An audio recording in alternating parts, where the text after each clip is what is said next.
Previamente em Caro Livros. No episódio de hoje, a gente vai debater sobre duas obras muito legais, muito contemporâneas e que muita gente conhece, que é o mangá e anime Death Note e o HQ e filme V de Vingança. Fique agora com a discussão sobre Death Note. Oi, eu sou a Carol Jack. E eu sou a Carol Will. E você está no Caro Livros, o podcast que lê mundos a fundo. Aqui no nosso podcast, a gente não vai apenas resenhar livros, a gente vai ler a realidade com a ajuda deles.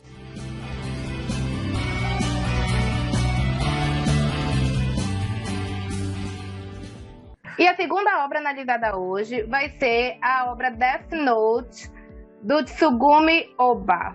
Não sei se essa é a pronúncia do nome, não falo japonês, tá, gente? Por favor, não me cancelem. Então, olha só, a história gira em torno do Light Yagami e esse rapazinho entra em contato com o Shinigami. Shinigami, no Japão, é conhecido como Deus da Morte. Então, deuses da morte. Então, eles são responsáveis por tanto acabar com a vida das pessoas, literalmente, como também pela questão da travessia para o outro lado. E um determinado Shinigami chamado Ryuk deixa cair o caderno dele, um dos cadernos dele na Terra, simplesmente porque ele está entediado. O mundo do Shinigami é parado, não acontece nada, ele está precisando de emoção e ele joga lá o caderno dele para ver o que vai rolar. E, por uma sorte, ou enfim, quem pega esse caderno é o Light, que também estava entediado. Ele acha a raça humana sem graça e as pessoas são muito previsíveis. A partir desse momento, tudo acontece nessa história. E é uma história que faz a gente refletir sobre muita coisa. Então, aperta o cinto aí, pessoal, porque lá vem. Ele não foi adaptado só para filme. Existe o anime, tem games, tem dorama, musical e os live actions, né? Que tem o live action japonês, que é de 2006, e tem o da Netflix, que é de 2017. Então, a história, ela é tão que ela não tem apenas uma adaptação ou um tipo de adaptação. Ela foi adaptada para vários formatos, né? Agora, essa do dorama, eu realmente fiquei surpresa e fiquei curiosa. Gostaria de assistir. Eu fiquei curiosa com o musical. Pois é, isso que eu ia falar, assim? mano. Musical. Outra coisa sobre o Death Note é que eu não, no anime também, uma das motivações que o Raiko tem de usar o caderno e tudo não é apenas porque ele estava entediado, mas também porque ele tinha esse senso de, na opinião dele, um senso de justiça, e ele achava que o mundo meio que estava apodrecendo, que o mundo estava cheio de maçãs podres, e que o mundo estava violento. Ele, logo no início do anime, tem aquela cena em que ele tá andando na rua e ele tá ouvindo as notícias do dia, falando de gente que morreu, gente que foi estuprada, e etc, e ele fala que o mundo tá meio que apodrecendo e tal, então não é só o tédio que leva ele a querer usar o Death Note, né, e dar início a toda a trama, mas também esse, diria, controverso senso de justiça que, em teoria, ele tem dentro dele, de querer arrumar o mundo, porque o mundo, em teoria, estaria em ruínas. Mas isso aí é palco para discussão mais pra frente. Tu diz controverso e eu digo distorcido mesmo. Ok, vamos lá. E aí, os personagens do Death Note. Durante toda a trama, a gente tem uma rotatividade bem grande de personagens, porque o nome é bem sugestivo, a morte corre solta. Tem alguns personagens que entram, conseguem se manter por um tempo e depois saem de cena. Quando eu digo saem de cena, morrem nas mãos do Kira. e tem outros que se mantêm do começo ao fim da história. Então eu vou falar de alguns personagens não em relação ao tempo que eles ficam na história, mas sim da relevância deles, né, dentro da história. Tá? Porque são vários, né? Tem muitos que fazem parte da história. O primeiro é o personagem principal da história, é o Light Yagami. Ele é aquele adolescente, já quase entrando na vida adulta, vestibulando, é um garoto brilhante, ele é admirado por todos, não só pela inteligência dele, mas também pela aparência física. Ele é um gatinho, todo mundo acha. E ele assume o papel do Kira, que é essa entidade responsável por punição, entenda a morte, de criminosos, para que a sociedade ela evolua, tá? O Light, ele tem, assim, vários problemas de caráter, mas o principal deles é o egocentrismo e aquela ideia fixa de que ele pode se tornar um deus de uma sociedade sem crimes, uma sociedade perfeita. Aí nós temos o Shinigami Ryuko, que o Shinigami ele é assim, ele só coloca o fogo no parquinho e fica vendo no que vai dar, porque ele soltou o Death Note na Terra, deixou lá o Death Note para quem fosse pegar, e coincidiu do Light carregar esse Death Note, e ele só fica vendo o circo pegar fogo. Ele acha divertido a maneira como as coisas vão se articulando e o poder dele indo para a mão de uma pessoa humana que tem anseios diferentes, vontades, modo de tudo, de pensar diferente. Ele fica ali só assistindo de camarote, ajuda eventualmente o Light, né? Eles estabelecem uma espécie de parceria, mas pura e simplesmente porque o Ryuko ele quer ver até onde o Light vai conseguir ir. Então essa parceria assim, não é bem na amizade, não. É só para ele se divertir. É o entretenimento dele. Digamos assim. Aquele meme do Michael Jackson. Aquele meme do Michael Jackson com a pipoca. Sim, ele pega a pipoca e fica... na verdade, o Ryuko, ele promove um Big Brother em que só ele é o espectador. Ele fica ali assistindo todo mundo, tudo que tá acontecendo, as articulações políticas, os plot twists, mas ali ele só tá pra se divertir. Ele solta ali e vai, né? Outros personagens que são muito importantes na trama são o pai do Light, né? Que é o Soichiro Yagami. Ele trabalha na polícia e acaba se tornando o chefe da investigação dentro da polícia contra o Kira. Outra pessoa que a gente deve destacar, e aí a gente tem o embate luz e trevas, bem e mal, que é o L, na figura do L no primeiro momento, né? O L e o Atari, principalmente o L, ele é o contrapositor do Kira. Então, tanto um quanto o outro são brilhantes, são inteligentes. Apesar das personalidades deles serem parecidas, eles têm objetivos diferentes. Temos a Missamane, que tem um papel central na história também ao lado do Raito. Raito não, é Light. E nós também vamos ter outros dois opositores que vão aparecer mais pra frente na história, na mesma pegada do L, que é o Nier e o Melo. Esses dois, eles vão dar bastante trabalho pro Kira, e tudo isso vai culminar lá no desfecho da história. De maneira geral, o que a gente pode separar os personagens em alguns blocos, né? A gente tem o mundo do Shinigami, porque não é só o Ryuko que aparece de Shinigami na história, outros Shinigamis vêm para a Terra por motivos variados, mas eles vêm. Tem o ambiente familiar do Light, que é explorado de maneira meio a meio, digamos assim. No começo da história aparece mais, mas lá para o final vai sendo deixada de lado em virtude da trama. Tem o setor do QG da investigação, todas aquelas pessoas empenhadas em capturar o Kira. E a gente tem o núcleo dos rivais dele, que vão fazer oposição ao Kira, tentar capturar ele. E o último grupo, que é o grupo assim, que Nossa Senhora, são o grupo dos capachos. Eu nomeei assim, tá? Porque é o que eles são. Eles fazem tudo o que o Kira quer, do jeito que o Kira quer. Então, assim, grupo dos Shinigamis, família, investigação, rivais e capachos, tá? E aí, concordam com a minha definição, meninas? Concordo. Concordo também, pode deixar. Então tá, basicamente é isso sobre os personagens. Que é um parêntese que eu acho legal da gente pontuar esse live action da Netflix de 2017. Sim, o que ele dá. Aquele grito daquele ator ali. Aquele filme da Netflix foi uma vergonha alheia. Foi uma vergonha alheia aquele filme. Enfim, e aí eu achei uma informação, e aí eu tenho assim uma certa ressalva em relação a ela, porque ela é da Wikipédia, né? Aí tudo que é da Wikipédia a gente fica meio assim, que a gente não tem certeza se é ou se não é.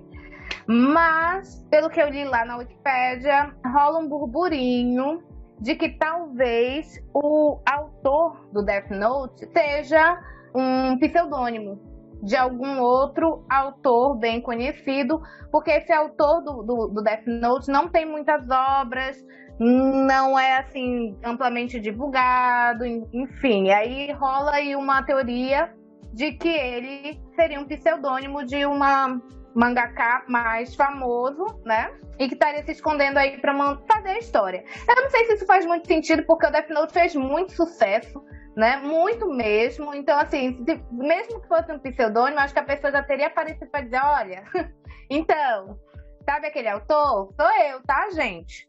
Me deixem ricos. Porque o tanto de coisa que tem do Death Note não tá escrito. O cara deve estar cheio da grana.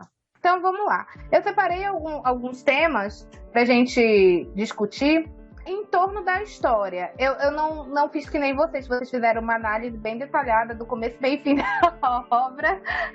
Eu não fiz isso. Então, conforme já foi mostrado lá no resuminho da obra, o Light Yagami, ele é o famigerado Kira. E o Kira é uma entidade que a sociedade não sabe quem é, mas que tem um poder. E esse poder é um poder que, meu Deus do céu, ele consegue matar as pessoas sem encostar nelas, sem estar no mesmo ambiente que elas. E esse poder, ele foi transferido para o Light através do caderno que se chama Death Note, ou seja, o caderno da morte. Toda pessoa que tiver seu nome escrito naquele caderno vai morrer. E determinar a hora que essa pessoa vai morrer, o como que ela vai morrer, enfim. Só que se você não escreve nada, a pessoa, depois de 40 segundos, morre de ataque cardíaco.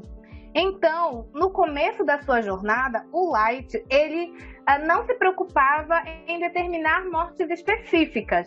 Ele deixava acontecer, até porque o Light, ele tem aquela personalidade egocêntrica. Como é que a gente fala o nome dessa personalidade? Ele se sente Deus. Narcisista. Megalomaníaca também? Também, mega megalomaníaco, no caso dele, né? Hiper.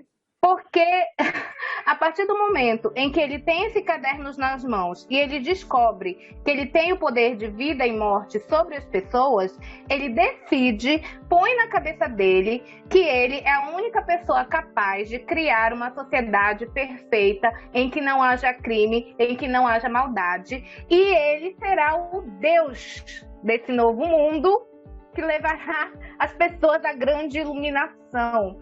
Né? Então, ele sabe que naquele primeiro momento ele não pode dizer quem ele é, ele não pode assumir abertamente que ele é o Kira, porque matar na nossa sociedade não é aceitável. Ainda mais de uma maneira tão covarde, já que você não tem um embate físico com a pessoa, você não tem nenhum tipo de contato, né, com a pessoa, mas você consegue matar ela. E aí ele começa a exercer o que ele chama de julgamentos.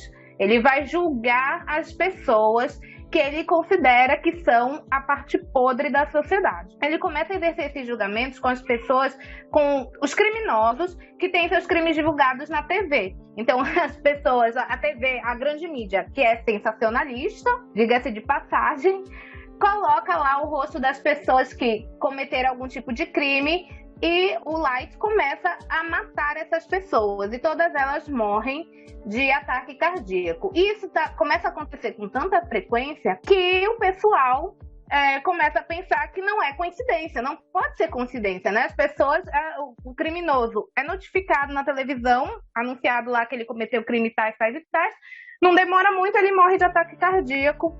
E isso começa a acontecer sistematicamente, levando o pessoal da polícia a acreditar que eles estão lidando com um assassino em série. E eles estavam intrigados com como que esses crimes aconteciam. Até que surge o grande rival na história, o grande rival do Light, que é o L. Ele é um detetive cujo nome e o rosto e a aparência não é revelado para ninguém até então. Ele é muito famoso porque ele resolveu uma série de crimes considerados impossíveis de serem resolvidos. Ele consegue resolver esses crimes, ele tem grande credibilidade.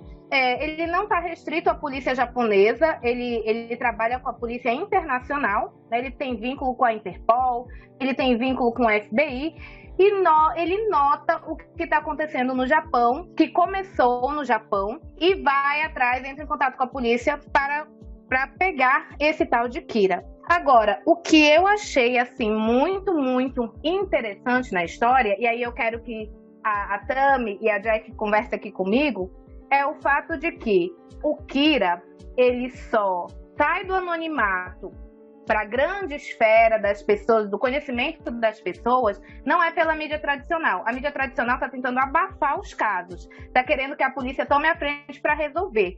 Quem divulga isso é a internet.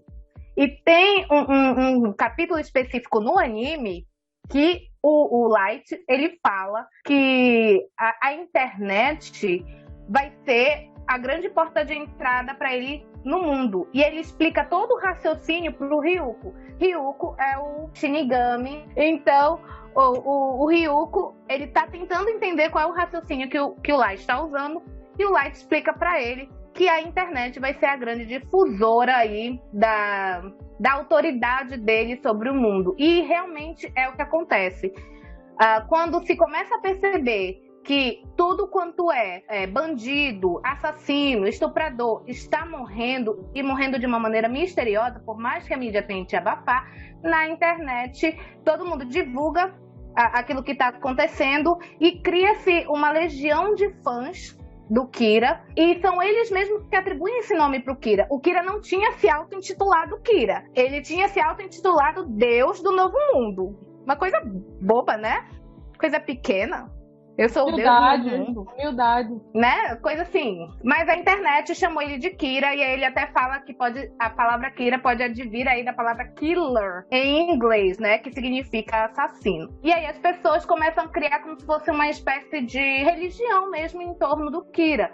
Porque ninguém sabe quem ele é, mas sabe que ele tem um poder absurdo. As pessoas começam a cultuar o Kira, falando que ele tá certo, que a humanidade tá podre, que realmente as pessoas más têm que ser punidas e as pessoas boas têm que andar livres, porque com as pessoas más não tem como você andar livre, né? Porque você fica à mercê da violência. E além de se intitular Deus do Novo Mundo, o Kira também se intitula a Justiça. Não há justiça se não for por ele. Ele é a personificação da justiça.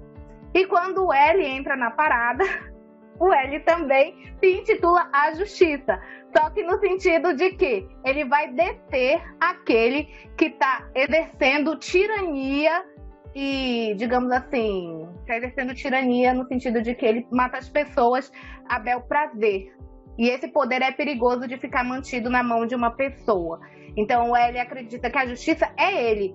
Tem até o icônico final do episódio que os dois dizem, né? Um diz, eu sou, o outro, eu sou, aí os dois juntos, a justiça. E aí, meninas, o que vocês acham? A internet, ela tem esse poder de erigir um Deus para um novo mundo, como o Light acreditou e que na história se desenvolve? Eu não tenho dúvida. A internet hoje em dia ela é o templo religioso, ela é o tribunal, ela é o júri, ela tem seus réus, ela tem os seus adeptos da sua religião. A internet hoje em dia ela é tudo, ela é um mundo à parte, na verdade. Se a gente for parar pra pensar nisso. E um mundo à parte que talvez esteja tomando mais espaço e mais tempo da nossa vida do que o mundo físico, eu arrisco dizer.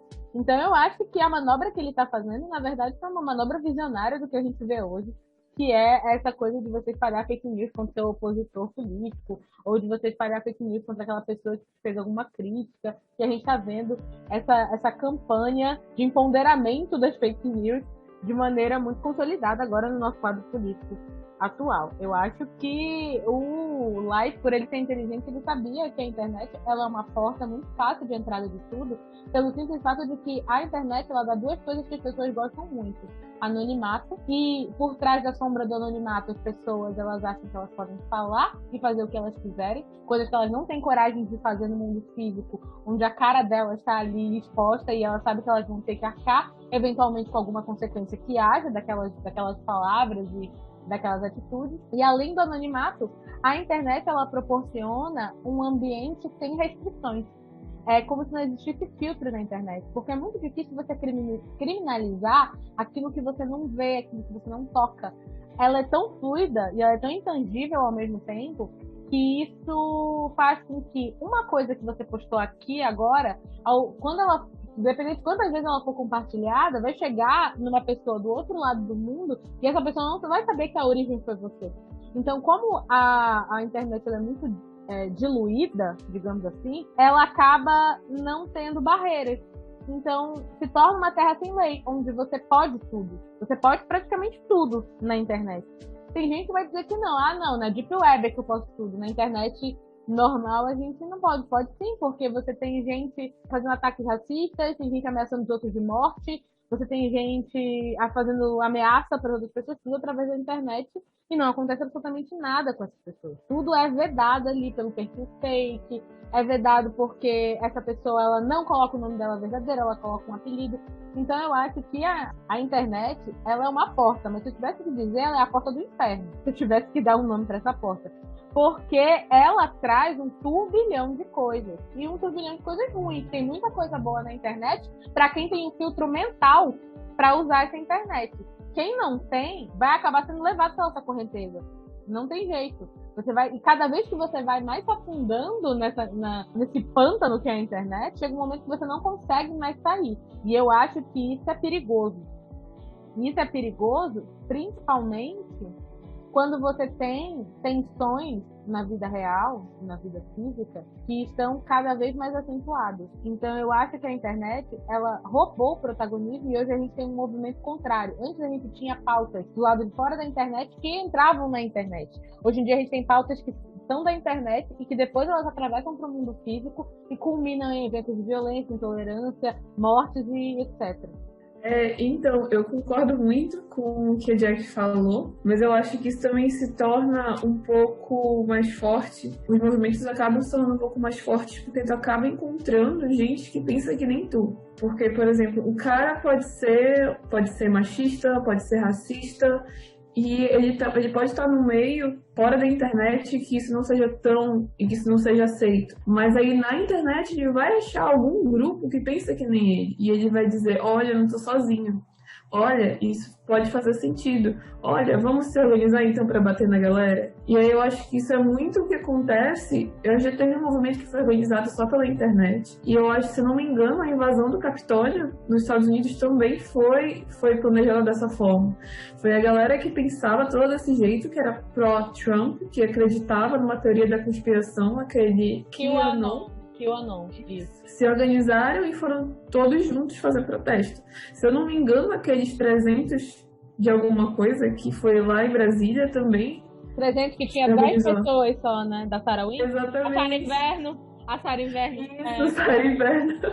Acho que também foi organizado dessa forma e que, por exemplo, se essas pessoas estivessem sozinhas, sem a internet, talvez elas não conseguissem se organizar. Eu acho que como o Jack falou que não tem regras, então tu pode falar o que tu quiser e tu pode achar as pessoas que pensam que nem tu consegue encontrar. E é isso, tu consegue ainda espalhar o teu pensamento por aí, tu consegue fazer memes ou fazer alguns informes que propaguem esse pensamento. Tu pode fazer piadas racistas, piadas machistas, compartilhar. E as pessoas ainda vão achar que não, essa é uma piadinha. Faz mal pra ninguém, não. Deixa eu compartilhar aqui. E aí a pessoa vai e continua compartilhando. E mesmo que seja de propósito ou não, ela tá incentivando um tipo de violência ou um tipo de comportamento tóxico. Isso também, eu acho que se reflete muito na propaganda. Eu acho que o Trump e o Bolsonaro, e eu acho que até uma estratégia do Boris Johnson, que é lá da Inglaterra, eu acho que é usar essa propaganda que é feita pelos eleitores. Eles não falam nada, mas as coisas são espalhadas. Eles falam algumas frases de efeito, bem populistas, que a maioria das pessoas concordam, e isso vai se espalhando com uma velocidade gigantesca. E as pessoas vão vendo aquilo que não tem profundidade nenhuma e pensam, não faz sentido, então vou votar nele, e aí compartilhar, e aí vai compartilhando e chegando a um número gigantesco de pessoas. E isso é uma propaganda. E aí, por exemplo, o Bolsonaro usou uma estratégia que ele não falava nada, ele não foi em nenhum debate. Como é que ele ganhou se ele não foi em nenhum debate? Se ele não falou nada? Ou será que isso era uma estratégia, ele não falar nada? Mas as redes sociais estavam bombando e espalhando todas as pequenas frases que ele falava, mesmo que fossem aquelas frases lá do início da carreira dele, de quando ele era deputado ainda. E aí ele ganhou uma forma gigantesca por causa disso. Então foi uma forma de espalhar muito rápido informação sem profundidade, e que as pessoas podem compartilhar num clique só. Então, eu acho que esse é o motivo dele querer usar a internet. O Kira não precisava nem mostrar a cara, ele não precisava nem falar nada para ele ganhar a popularidade que ele ganhou. Ele só precisava ter os fãs dele e mostrar o que ele fazia. E eu acho que a internet, ela é mais propícia ao extremismo. Eu não sei se essa é uma impressão que eu tenho, mas eu acho que é difícil você achar moderação na internet. E por que é difícil você achar moderação? Porque você está conversando com uma tela. Você está conversando com o nada. Então, como é que você vai moderar?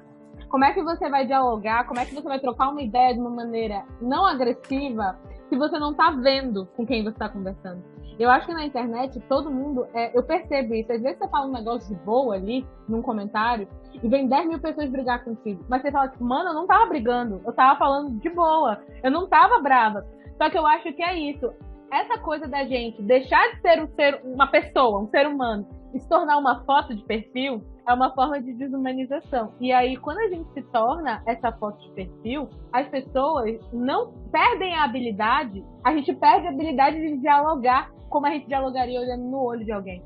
Como a gente dialogaria vendo uma pessoa física, entendendo que aquela pessoa física vai ter ideias, que eu posso concordar, que eu posso discordar, e tudo bem se ela tiver ideias que eu discordo, porque isso faz parte da sociedade, pessoas são diferentes. Eu acho que quando a gente desumaniza a galera e transforma elas numa foto de perfil, a gente tende muito mais a ver o que a gente não concorda do que aquilo que a gente concorda. Então a gente acaba se polarizando naturalmente no ambiente da internet. E o Kira se vale muito disso.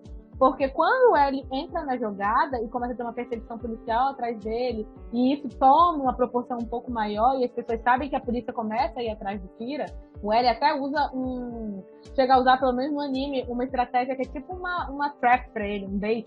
Ele coloca alguma coisa na TV pro Kira, uma notícia falsa na TV pro Kira ir lá tentar matar o cara. E tipo assim, por quê? Porque na internet, como tu falou, não dá pra ver o Kira, ele não precisa falar nada. Todo mundo automaticamente vê. É um cara matando bandido, eu vou apoiar. E aí, do outro lado, quando você vê a polícia perseguindo o Kira, aí você vai ter pessoas dizendo assim, é a polícia perseguindo um cara que ele tá matando pessoas e matar errado. Eu vou apoiar a polícia.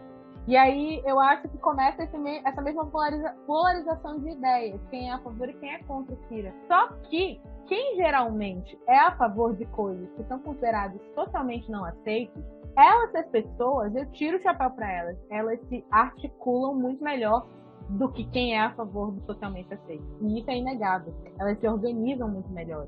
E por que elas se organizam muito melhor na internet? Porque no mundo material, elas se sentem jogadas de escanteio. Então eu não vou interagir com o meu mundo físico, porque no meu mundo físico as pessoas dizem que eu sou burro, que é ridículo o jeito que eu penso, que o que eu falei tá errado, que isso não tá certo. Eu sei que eu vou ser rechaçado. Então, geralmente, essas pessoas, QAnon, terraplanista, essas pessoas se jogam nas redes sociais com uma vontade tão grande, elas praticamente fazem da rede social a vida delas propriamente dita.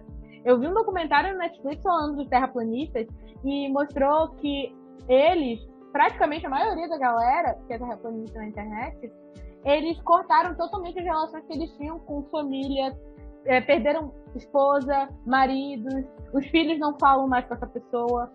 E aí essa pessoa se vê ridicularizada e isolada no mundo físico, e ela vai fugir para o mundo da internet, onde ela vai ter apoio, onde ela vai encontrar gente que pensa igual a ela, como tu falou. E isso dá um nível de organização muito maior do que o pessoal, por exemplo, que luta a favor dos direitos humanos aqui no Brasil. Então, os conservadores, eles estão mais organizados.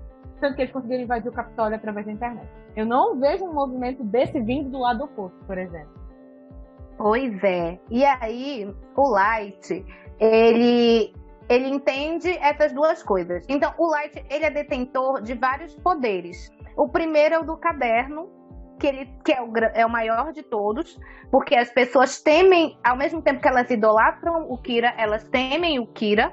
Então, assim, é por isso que quando o Kira começa a agir, a criminalidade cai. Então, assim, em teoria, o plano do Kira está funcionando, porque ele está punindo as pessoas que cometem crimes, mas e o resultado disso é que a criminalidade cai. O outro poder dele é a grande força que essa imagem de justiceiro traz, principalmente entre os jovens e principalmente na internet. Então, na história, os seguidores do Kira, majoritariamente, são jovens. As pessoas mais velhas são ressabiadas, né? Elas são ressabiadas em relação a isso. Mas na internet, que é uma coisa popular entre os jovens, acaba erguendo assim o Kira. E os jovens são os adultos do futuro. Então, todos aqueles jovens que vivenciaram o Kira, apoiaram o Kira, naquele momento inicial, eles vão crescer apoiando o Kira e vão perpetuar essa ideia para as próximas gerações. Tudo que o Kira faz, usando o poder da internet a favor dele, funciona, né? Funciona e funciona muito bem. Porque as pessoas acham que realmente ele está certo, os jovens principalmente, né? Isso gera, por exemplo, ele é adorado de uma maneira, assim, até exageradamente, sabe? A Missa Mani, que é o segundo Kira, ela tem uma adoração por ele que é muito fora do normal.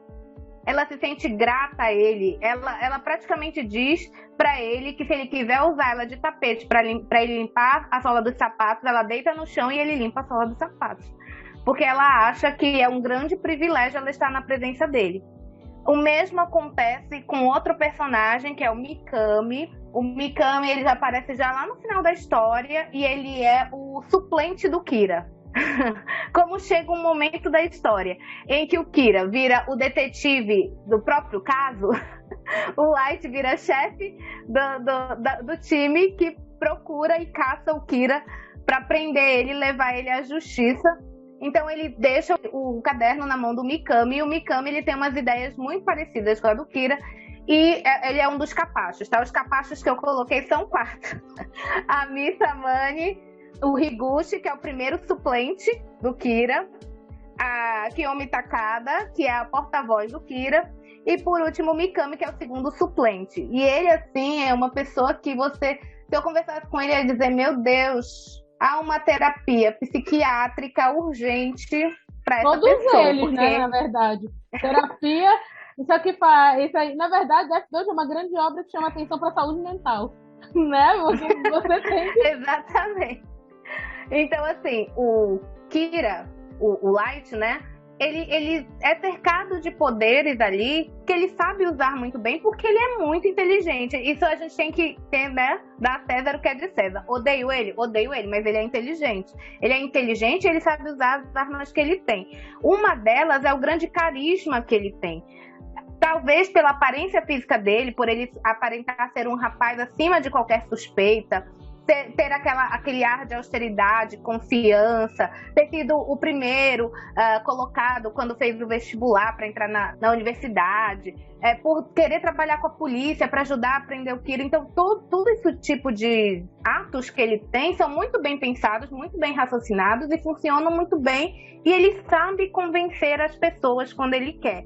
Ele tem um poder de persuasão impressionante. Eu fico impressionada. Porque a gente olha e pensa... sabe na nossa história quem que foi chamado também assim? Inclusive, ele chegou a ser considerado como personalidade do ano pela revista Times pela sua capacidade comunicativa e carisma, Adolf Hitler.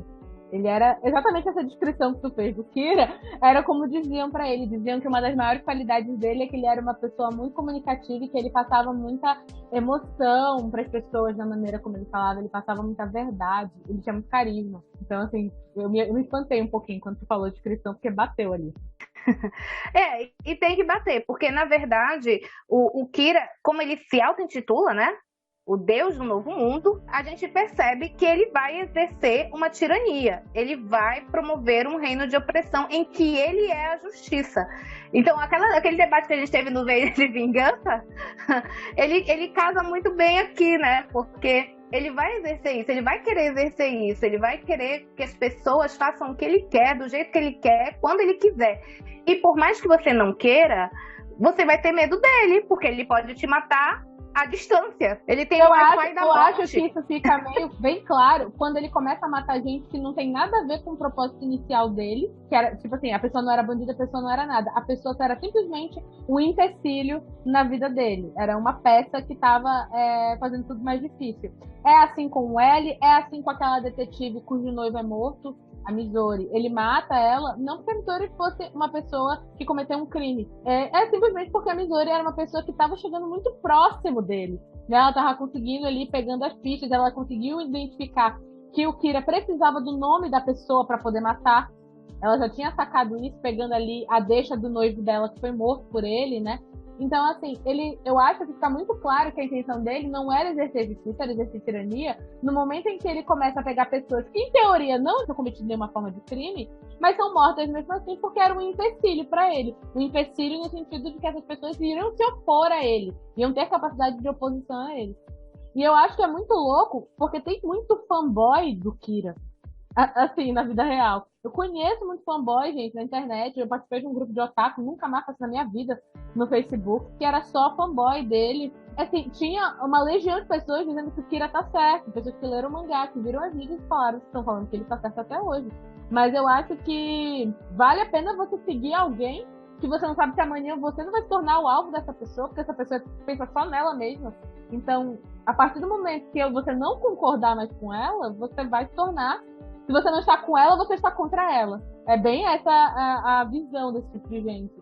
E aí eu fico pensando, a não ser que você seja igual a Missa, que você está disposto a adorar incondicionalmente alguém, você não serve para estar nesse tipo de relacionamento. Seja um relacionamento político, seja um relacionamento afetivo. Ou você adora ele incondicionalmente, ou você vai se tornar um dos inimigos dele da lista dele. Eu não consigo entender quem é fã do Hype. Não quero saber se o nome dele é Light, pra mim é Hype. E se alguém estiver me escutando e for fanboy ou fangirl dele, por favor, me explique. Porque como é que você sabe que a pessoa não vai resolver te matar amanhã? Se ele existisse aqui agora, como é que você sabe que amanhã ele vai resolver matar vocês? Mas é porque você é um cidadão de bem. Não, e não precisa nem ser um empecilho, né? Tipo, as coisas, o critério pode ser muito mais trivial. Pode ser, sei lá, tu não concordou com uma coisa que ele disse, ou tu, sei lá, vestiu uma camisa da cor que ele não quer. Os motivos podem ser infinitos, porque ele vai ter o poder, e quanto mais ele matar, mais comum vai se tornar a morte das pessoas. E aí, no final, vai ser muito fácil matar quem não quer o que tu quer. E aí, no final, só vai ter... No final, só vai ter quem concorda contigo. E vai concordar com ele, mas é que tá. Quem concorda com ele hoje vai concordar até a página 2 em algum momento. A não ser que você seja como eu falei, a não ser que você seja alguém igual a Missa, que tem um parafuso a menos, e você resolva adorar uma pessoa incondicionalmente, até quando essa pessoa decidir pôr a tua vida na fogueira, né? Porque ele faz isso. Ele coloca a Missa na berlinda. Diversas vezes arrisca a vida dela, e se ele tivesse que matar ela, ele não hesitaria em matar ela. Inclusive, ele se livra da Shinigami da Missa ali num momento determinado da história, porque a Shinigami da Missa diz pra ele que se ele matar a Missa, ela mata ele. E aí ele fala, eu não posso ser essa pessoa protegendo a Missa, porque a Missa é meu peão. Em algum momento eu vou ter que descartar ela. E quando chegar esse momento, eu não quero essa Shinigami sendo uma ameaça. Então, assim, se você não é uma pessoa que consegue garantir subserviência 100% do seu tempo de vida, você não vai conseguir apoiar o Hype. E é isso que eu não entendo, porque os caras que apoiam o Hype na internet, os fanboyzinhos do Hype, são aquele típico heterotop, que se acha bonzão, que se acha o melhor, que se acha acima de todo mundo. Só que em algum momento, eu acho que as coisas não batem. Se você tem um ego muito grande, e você quer seguir alguém que também tem um ego muito grande, em algum momento esses egos vão se chocar. Eu acho que pra você seguir esse tipo de gente, como o Hype, você tem que ter uma autoestima assim, extremamente baixa, beirando o inferno, o fundo do poço, na sombra do fundo do poço, porque você não vai nunca ter a necessidade de questionar ele. Então é isso que me dá um tilt na cabeça, e eu realmente não entendo os fanboys do Hype. Eu acho que mais essas pessoas queriam ser como o Raito, o que torna tudo mais problemático. Porque se você quer ser alguém que tem o poder de deliberadamente matar outras pessoas, eu não acho isso lá muito saudável. Eu não sou psicóloga, mas eu não acho que isso seja uma coisa saudável. E tem uma parte da história que bate certinho com o que a Tami falou. Porque, olha só, o Ryuko, enquanto ele tá conhecendo ainda o Light, né? Ele tá conhecendo, o Light tá explicando lá o que ele quer fazer, quais são os planos dele pro futuro, porque ele já se imagina em cima do pedestal dourado com asas de anjo, né?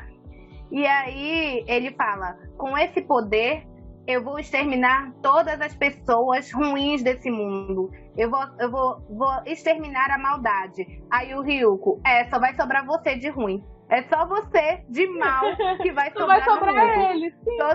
Todo o resto vai ser eliminado, mas você permanecerá, né? E aí eu fiquei, cara, eu se fosse o Raito, ia assim passar um hidratante na pele, porque ele foi queimado, tá? Foi queimado, o Ryuko fechou a mão e ó, pei. Outra coisa que já engata no que a Jack tá falando é porque o Light começa com esse discurso de eu vou exterminar a podridão do mundo. As pessoas que cometem crime, que matam, que estupram. Só que em determinado momento da história, que não demora muito, ele começa a matar para proteger a própria pele. Porque ele acredita que se ele for pego, o plano dele não vai ser concluído, né? Claro. Se ele for pego, o plano dele não vai chegar à concretização. O mundo não será salvo por ele. Portanto, ele precisa se proteger. E aí ele começa a matar as pessoas que entram no caminho dele, que cruzam o caminho dele. É uma estratégia de autodefesa, apesar de que ele gosta, isso fica visivelmente claro, parece que ele está jogando um xadrez o tempo todo.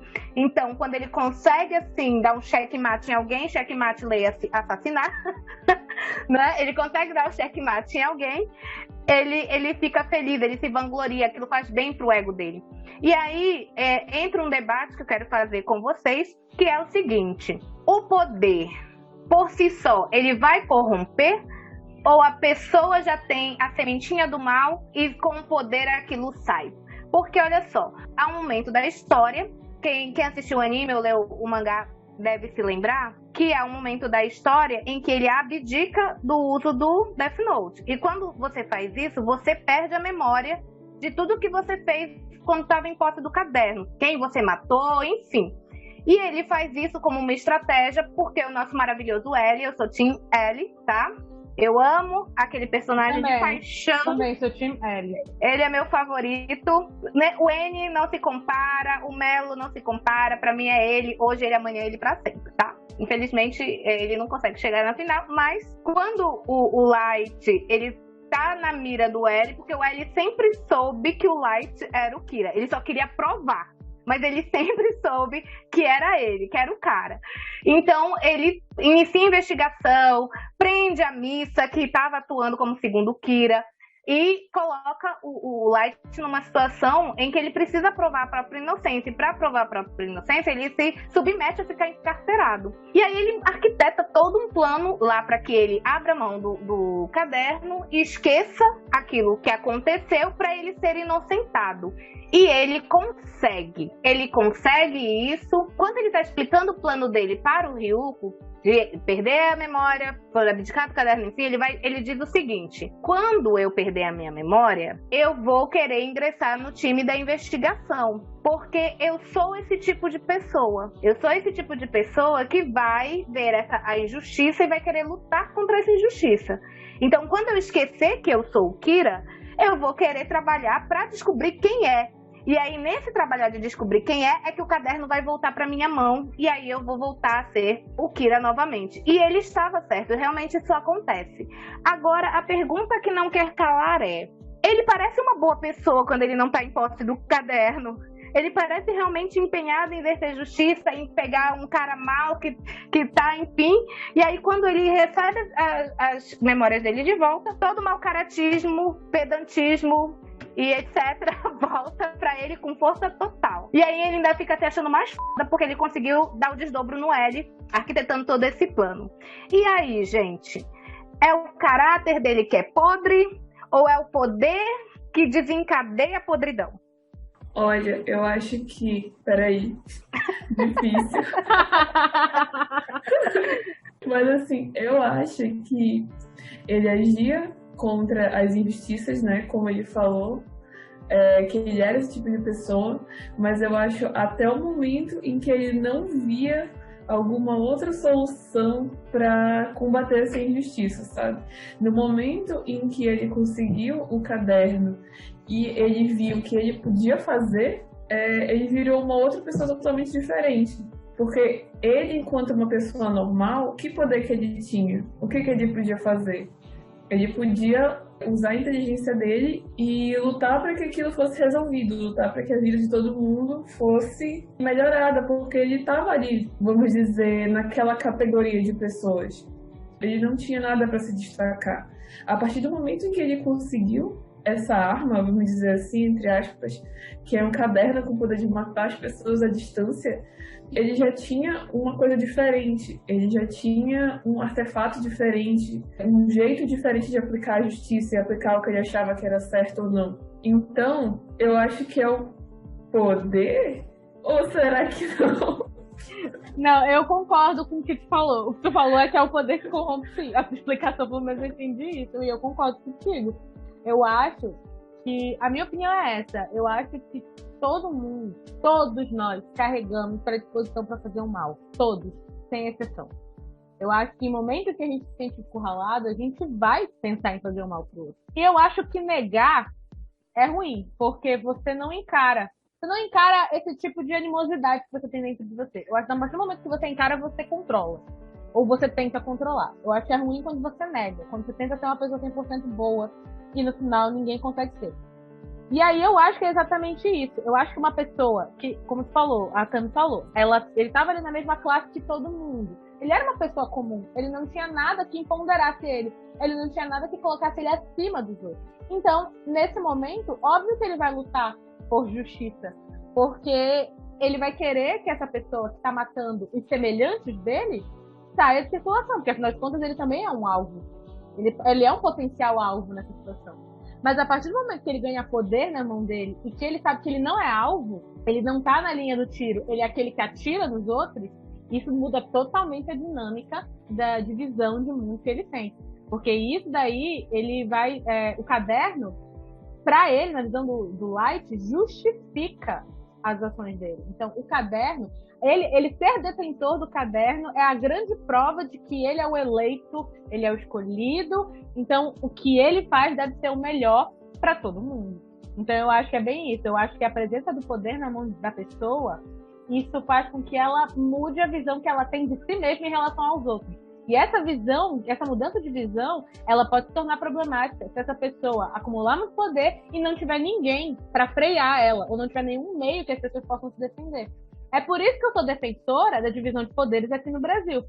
O pessoal fala muito em fechar STF, o pessoal fala muito em fechar parlamento, o pessoal fala muito, e isso é muito perigoso. Eu acho que não é à toa que a cláusula pétrea na Constituição é a divisão de poderes. Porque se entende que quanto mais descentralizado o poder é, menor é a chance de alguém conseguir abusar desse poder. Porque quando você concentra poder na mão de uma pessoa só, essa pessoa vai se sentir, né? Ela pode se sentir em algum momento no direito de fazer o que ela quiser com esse poder, independentemente da vida ou da vontade dos outros. E é por aí. Eu concordo totalmente também com a divisão de poderes.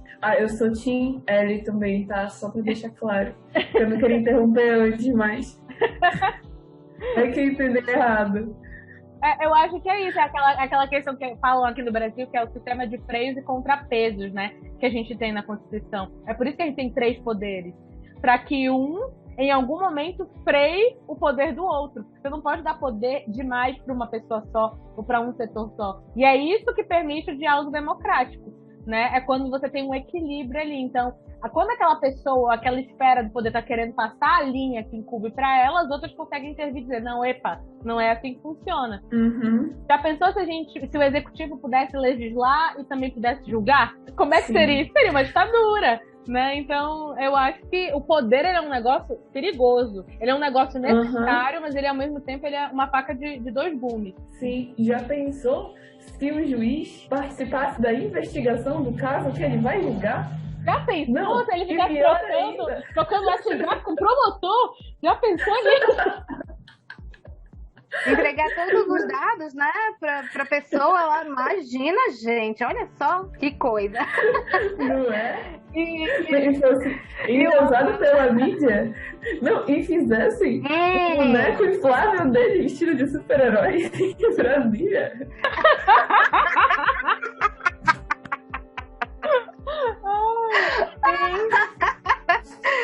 grande herói da pátria. E uma fala da Jack me lembrou de outro tapão que o Ryuko deu no Light, né? Porque quando o Light pega o caderno, o Ryuko ainda não tinha se apresentado pra ele, né?